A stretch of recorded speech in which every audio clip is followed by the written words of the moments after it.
Hello മക്കളെ, ഇന്ന് നമ്മൾ പഠിക്കാൻ പോകുന്നത് 10ാം ക്ലാസ്സിലെ ജോഗ്രഫിയിലെ ഫസ്റ്റ് ചാപ്റ്ററാണ്.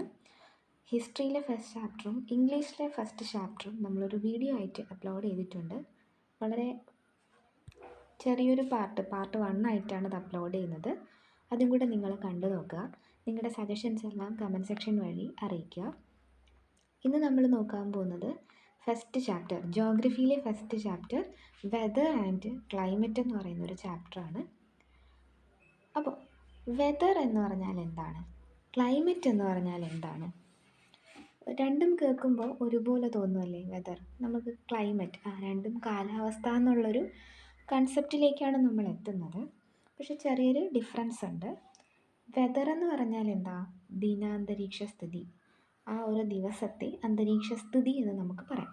ക്ലൈമറ്റ് എന്ന് പറഞ്ഞാൽ കാലാവസ്ഥ, ഒരു ദീർഘകാലയളവിൽ അനുഭവപ്പെടുന്ന അന്തരീക്ഷ സ്ഥിതി. നമ്മൾ പറയില്ലേ മഴക്കാലം, വേനൽക്കാലം, കുറച്ച് കാലയളവിലേക്ക് ഒരു പ്രദേശത്ത് അനുഭവപ്പെടുന്ന അന്തരീക്ഷ സ്ഥിതിയെ നമുക്ക് കാലാവസ്ഥയെന്നും, വളരെ ചെറിയ കാലയളവിൽ ഒരു പ്രദേശത്ത് അനുഭവപ്പെടുന്ന അന്തരീക്ഷ സ്ഥിതിയെ നമുക്ക് വെതർ എന്നും പറയാം. ഓക്കെ, ചെറിയ കാലയളവിൽ അനുഭവപ്പെടുന്ന അന്തരീക്ഷ സ്ഥിതിയെ വെതർ എന്നും, ദീർഘകാലത്തേക്ക് അനുഭവപ്പെടുന്ന അന്തരീക്ഷ സ്ഥിതിയെ നമുക്ക് ക്ലൈമറ്റ് എന്നും പറയാം. ഈ ഒരു കൺസെപ്റ്റാണ് ഈ ഒരു ചാപ്റ്ററിൻ്റെ മെയിൻ ആയിട്ടുള്ളൊരു തീം എന്ന് പറയുന്നത്. അത് മനസ്സിലായെന്ന് കരുതുന്നു. നമുക്ക് ഈ പിക്ചർ നോക്കുമ്പോൾ ഇവിടെ ഒരുപാട് അറ്റ്മോസ്ഫിയറിക് കണ്ടീഷൻസ് ഇവിടെ നമുക്ക് തന്നിട്ടുണ്ട്. എന്താണ്? നല്ല സൺലൈറ്റ് കിട്ടുന്നുണ്ട്, നല്ല മഴ, മേഘാവൃതമായിട്ടുള്ളൊരു അന്തരീക്ഷം, മഞ്ഞ് മൂടി കിടക്കുന്നു, കൊടുങ്കാറ്റ്. ഇതെപ്പോഴും സ്റ്റേബിൾ ആയിട്ടുള്ളൊരവസ്ഥയാണോ? ഈ കൊടുങ്കാറ്റ് വരുന്നു എന്ന് പറയുമ്പോൾ ഒരു വർഷം മുഴുവൻ ഇങ്ങനെ കൊടുങ്കാറ്റ് മാത്രം, അല്ലെങ്കിൽ അടുത്ത വർഷം മുഴുവൻ മഴ മാത്രം, നെക്സ്റ്റ് ഇയർ മുഴുവൻ സൂര്യപ്രകാശം മാത്രം, അങ്ങനെയല്ല. ഇത് സ്റ്റേബിൾ അല്ല ഒരിക്കലും. ഇതിങ്ങനെ മാറി മാറി മാറി വരും അല്ലേ? നമ്മുടെ അറ്റ്മോസ്ഫിയറിക് കണ്ടീഷൻസ് എന്ന് പറയുന്നത് സ്റ്റേബിൾ ആയിട്ടുള്ളൊരിതല്ല, എപ്പോഴും എന്ത് ചെയ്യും? മാറി മാറി മാറി വന്നുകൊണ്ടിരിക്കും അല്ലേ? അപ്പോൾ ഈ അറ്റ്മോസ്ഫിയറിക് കണ്ടീഷൻ, അന്തരീക്ഷ സ്ഥിതി എന്ന് പറയുന്നത് ആ ഒരു പ്രദേശത്തെ അന്തരീക്ഷ സ്ഥിതി, അറ്റ്മോസ്ഫിയറിക് കണ്ടീഷൻ, ആ ഒരു പ്രദേശത്തിൻ്റെ ടെമ്പറേച്ചറിനെയും പ്രഷറിനെയും വിൻഡിനെയും ഹ്യൂമിഡിറ്റിയെയും ആശ്രയിച്ചിരിക്കുന്നു. മനസ്സിലായോ? ഒരു പ്രദേശത്തെ അറ്റ്മോസ്ഫിയറിക് കണ്ടീഷൻ ഡിപ്പെൻഡ് ചെയ്യുന്ന ഘടകങ്ങൾ ഏതൊക്കെയാണ്? Temperature, pressure, wind, humidity. Okay അല്ലേ? ഒരു പ്രദേശത്തെ അറ്റ്മോസ്ഫിയറിക് അന്തരീക്ഷ സ്ഥിതി ഡിപ്പെൻഡ് ചെയ്യുന്ന ഘടകങ്ങളാണ് ടെമ്പറേച്ചർ, വിൻഡ്, പ്രഷർ, ഹ്യൂമിഡിറ്റി. ഈ 4 കണ്ടീഷൻസിനെയും സ്വാധീനിക്കുന്ന മറ്റൊരു ഘടകമാണ് സൺലൈറ്റ്. ഓക്കെ അല്ലേ? സൺലൈറ്റ് ഇവയെ 4നെയും എന്ത് ചെയ്യുന്നുണ്ട്? സ്വാധീനിക്കുന്നുണ്ട്. അപ്പോൾ ഏതൊരു പ്രദേശത്തിൻ്റെയും അന്തരീക്ഷത്തിൻ്റെ ആ ഒരു അവസ്ഥയെ, അഥവാ അറ്റ്മോസ്ഫിയറിൻ്റെ കണ്ടീഷൻ, അവസ്ഥയെ സ്വാധീനിക്കുന്ന ഘടകങ്ങളാണ് ടെമ്പറേച്ചർ, വിൻഡ്, പ്രഷർ, ഹ്യൂമിഡിറ്റി. ഇവയെ 4നെയും സ്വാധീനിക്കുന്ന ഘടകമാണേത്? സൺലൈറ്റ് എന്ന് പറയുന്നത്. സോ ഈ 4 എലമെൻസിനെയും നമ്മൾ എന്തെന്നറിയപ്പെടുന്നു? എലമെൻറ്റ്സ് ഓഫ് വെതർ എന്ന് അറിയപ്പെടുന്നു. ഈ 4 ഫാക്ടേഴ്സിനെ നമ്മൾ എന്തെന്നാണ് അറിയപ്പെടുന്നത്? എലമെൻറ്റ്സ് ഓഫ് വെതർ എന്ന് പറയപ്പെടുന്നു. മനസ്സിലായല്ലോ? ഒരു പ്രദേശത്തെ അറ്റ്മോസ്ഫിയറിൻ്റെ ആ ഒരു അവസ്ഥയെ സ്വാധീനിക്കുന്ന ഘടകങ്ങളാണ്, അല്ലെങ്കിൽ ആശ്രയിക്കുന്ന ഘടകങ്ങളാണ് temperature, pressure, wind and humidity. ഇവയെ സ്വാധീനിക്കുന്നത് സൺലൈറ്റ് ആണ്. ഇവയെ പൊതുവായിട്ട് നമ്മൾ എന്തെന്ന് പറയപ്പെടുന്നു? എലമെൻറ്റ്സ് ഓഫ് വെതർ എന്ന് പറയപ്പെടുന്നു. ഓക്കെ, മനസ്സിലായല്ലോ? ഇനി നമുക്ക് നോക്കാനുള്ളത് എന്താണ് വെതർ എന്നാണ്. നമുക്ക് നോക്കാനുള്ളത്. അപ്പോൾ വെതർ എന്ന് പറഞ്ഞാൽ എന്താണ്? ഒരു പർട്ടിക്കുലർ ഏരിയയിൽ ഷോർട്ടർ പീരീഡിൽ അനുഭവപ്പെടുന്ന temperature, pressure, wind, humidity, precipitation തുടങ്ങിയ സാഹചര്യങ്ങളെയാണ് നമ്മൾ വെതർ എന്ന് പറയുന്നത്. മനസ്സിലായോ? ഒരു പർട്ടിക്കുലർ ഏരിയയിൽ, ഒരു നിശ്ചിത പ്രദേശത്ത് വളരെ കുറഞ്ഞ കാലയളവിൽ അനുഭവപ്പെടുന്ന temperature, pressure, wind, humidity, precipitation തുടങ്ങിയ സാഹചര്യങ്ങളെ നമ്മൾ പറയുന്ന പേരാണ് വെതർ. മനസ്സിലായോ? ഒരു പർട്ടിക്കുലർ ഏരിയയിൽ ഷോർട്ടർ പീരീഡിൽ അനുഭവപ്പെടുന്ന പ്രഷർ, അവിടുത്തെ ടെമ്പറേച്ചർ എങ്ങനെയാണ്, അവിടുത്തെ പ്രഷർ എങ്ങനെയാണ്, അവിടെ എങ്ങനെ കാറ്റ് എങ്ങനെയാണ്, അവിടുത്തെ അന്തരീക്ഷത്തിൻ്റെ ആ ഒരു മോയ്സ്ചർ കണ്ടൻറ്റ് എത്രത്തോളമാണ് തുടങ്ങിയ ഈ സാഹചര്യങ്ങളെ നമ്മൾ പറയുന്ന പേരാണ് എന്തെന്ന് പറയുന്നത് ദിനാന്തരീക്ഷ സ്ഥിതി. ചൂട് കൂടുതലാണോ, അല്ലെങ്കിൽ നല്ല കാറ്റടിക്കുന്നുണ്ടോ, കാറ്റടിക്കുന്നില്ലയോ, ഇങ്ങനെയുള്ള ആ ഒരു അന്തരീക്ഷത്തിൻ്റെ അനുഭവപ്പെടുന്ന ആ ഒരു സാഹചര്യങ്ങളെയാണ് നമ്മൾ വെതർ എന്ന് പറയുന്നത്. ഇനി എന്താ ക്ലൈമറ്റ് എന്ന് പറയുന്നത്? ദീർഘകാലയളവിൽ ലോങ്ങർ പീരീഡിൽ ഒരു പ്രദേശത്ത് ഒരു ലാർജർ ഏരിയ, ഒരു വലിയ അനുഭവപ്പെടുന്ന ദിനാന്തരീക്ഷ സ്ഥിതിയുടെ ശരാശരിയെ പറയുന്ന പേരാണ് ക്ലൈമറ്റ് എന്ന് പറയുന്നത്. അതായത് ഒരു 35 മുതൽ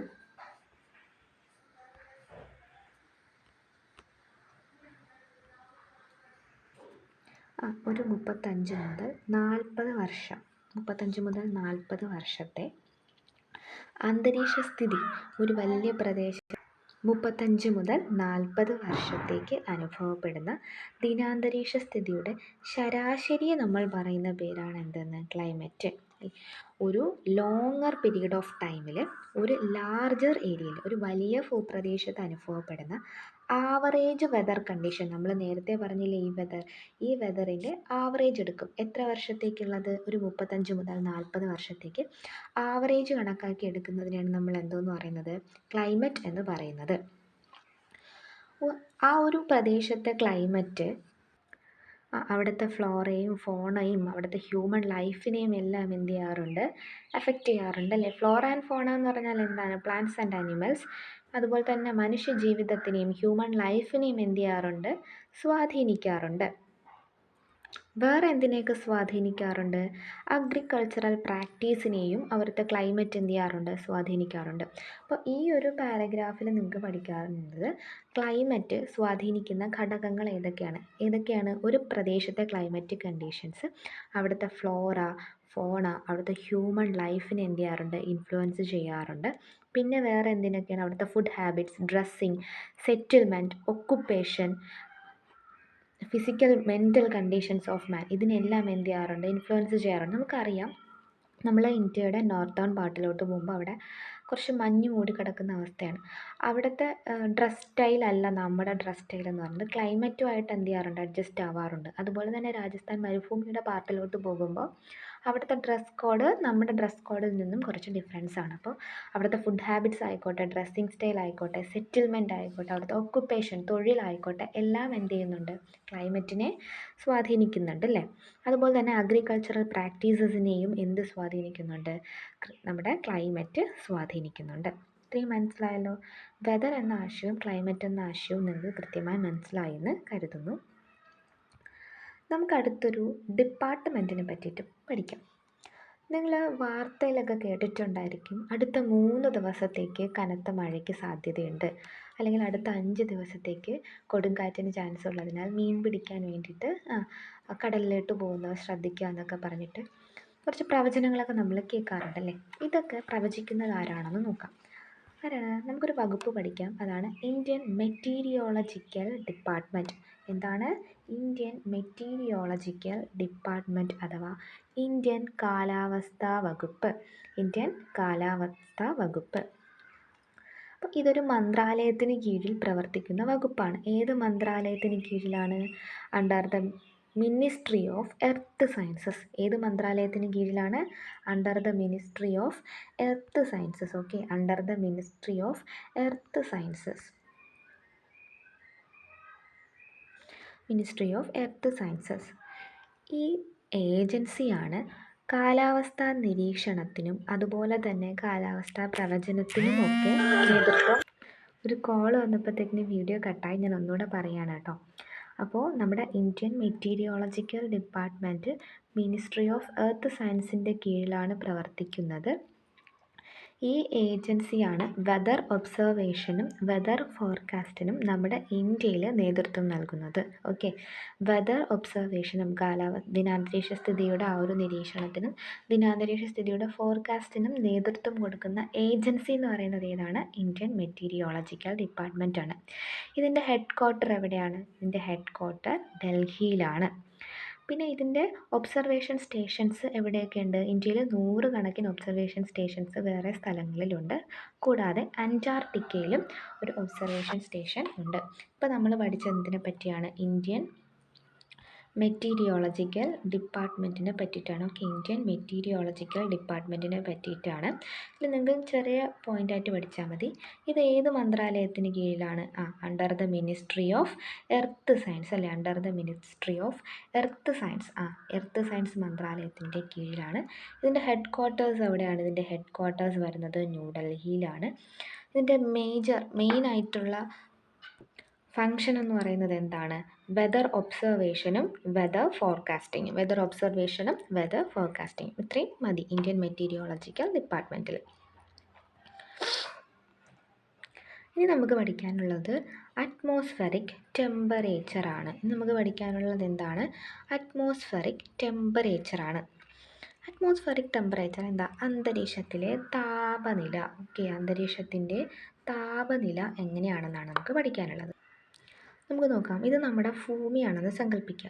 ഇത് നമ്മുടെ ഭൂമിയിൽ എവിടെ നിന്നാണ് നമുക്ക് ചൂട് കിട്ടുന്നത്? നമുക്ക് ചൂട് കിട്ടുന്നത് സൂര്യനിൽ നിന്നാണ് അല്ലേ? നമ്മുടെ ഭൂമിക്ക് സൂര്യനിൽ നിന്നാണ് എന്ത് കിട്ടുന്നത്? ചൂടും അതുപോലെ പ്രകാശവും ഒക്കെ ലഭിക്കുന്നത്.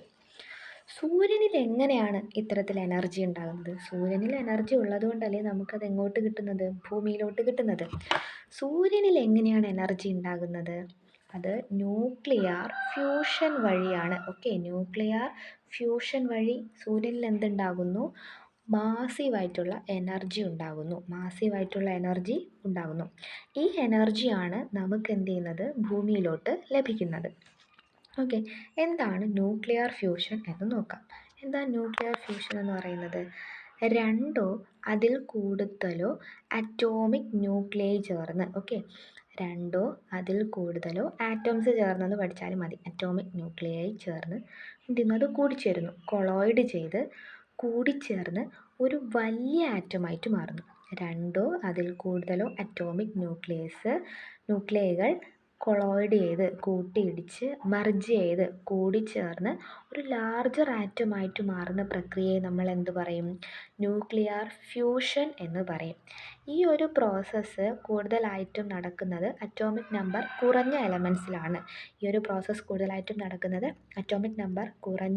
എലമെൻസിലാണ്.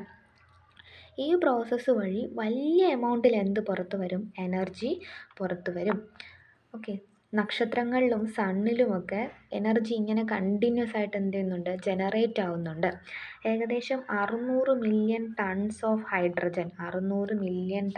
ഹൈഡ്രജൻ ഓരോ സെക്കൻഡിലും എന്ത് ആറ്റങ്ങളായിട്ട് മാറുന്നുണ്ട്? ഹീലിയം ആറ്റങ്ങളായിട്ട് സണ്ണിലൊക്കെ മാറുന്നുണ്ട്. ഓക്കെ, അപ്പോൾ സണ്ണിൽ ന്യൂക്ലിയർ ഫ്യൂഷനാണ് നടക്കുന്നത്. ഹൈഡ്രജൻ ആറ്റംസ് ചേർന്ന് എന്ത് ആറ്റങ്ങളായിട്ടാണ് മാറുന്നത്? സണ്ണിൽ ഹീലിയം ആറ്റങ്ങളായിട്ടാണ് മാറുന്നത്. ഇതിൻ്റെ ഫലമായിട്ട് ഒരുപാട് എനർജി എന്ത് ചെയ്യുന്നുണ്ട്? ഉൽപ്പാദിപ്പിക്കുന്നുണ്ട്. അതാണ് സൂര്യനിലെ എനർജിയുടെ സോഴ്സ് എന്ന് നമ്മൾ പറയുന്നത്. ഓക്കെ, ഇത്തരത്തിൽ ഒരുപാട് എനർജി ഉണ്ടാകുന്നുണ്ടെങ്കിലും ഏകദേശം 200 മില്യണിൽ 1 പാർട്ട് മാത്രമാണ് എന്ത് ചെയ്യുന്നത്? സൂര്യനിൽ നിന്നും ഭൂമിയിലേക്ക് എത്തിച്ചേരുന്നത്. ഓക്കെ, ഇപ്പോൾ 200 മില്യൺ എനർജി ഉണ്ടാകുന്നുണ്ടെങ്കിൽ അതിൽ വെറും 1 പാർട്ട് മാത്രമാണ് നമ്മുടെ ഭൂമിയിലേക്ക് എത്തിച്ചേരുന്നത്. അപ്പോൾ അങ്ങനെ നമ്മുടെ സൂര്യനിൽ നിന്നും ഭൂമിയിലേക്ക് എത്തിച്ചേരുന്ന സൺറൈസിൻ്റെ അളവിനെ പറയുന്ന പേരാണ് ഇൻസൊലേഷൻ. മനസ്സിലായല്ലോ? സൂര്യനിൽ നിന്നും ഭൂമിയിലേക്ക് എത്തിച്ചേരുന്ന സൺറൈസിൻ്റെ അളവിനെ പറയുന്ന പേരാണ് എന്തോന്ന്? ഇൻസൊലേഷൻ. മനസ്സിലായല്ലോ? അപ്പോൾ സൂര്യനിൽ എനർജിയുടെ മെയിൻ സോഴ്സ് എന്ന് പറയുന്നത് ന്യൂക്ലിയർ ഫ്യൂഷനാണ്. ചെറിയ സ്മോളർ അറ്റോമിക് ന്യൂക്ലിയർ ചേർന്ന് 2 അതിൽ കൂടുതലോ സ്മോളർ അറ്റോമിക് ന്യൂക്ലിയർ ചേർന്ന് ലാർജർ ആറ്റമായിട്ട് മാറുന്ന പ്രക്രിയയെ നമ്മൾ പറയുന്ന പേരാണ് ന്യൂക്ലിയർ ഫ്യൂഷൻ. സൂര്യനിൽ ഹൈഡ്രജൻ ആറ്റംസ് ചേർന്നിട്ടാണ് ഹീലിയം ആറ്റംസ് ആയിട്ട് മാറുന്നത്. മാസീവ് എനർജിയാണ് അതുവഴി ജനറേറ്റ് ചെയ്യപ്പെടുന്നത്.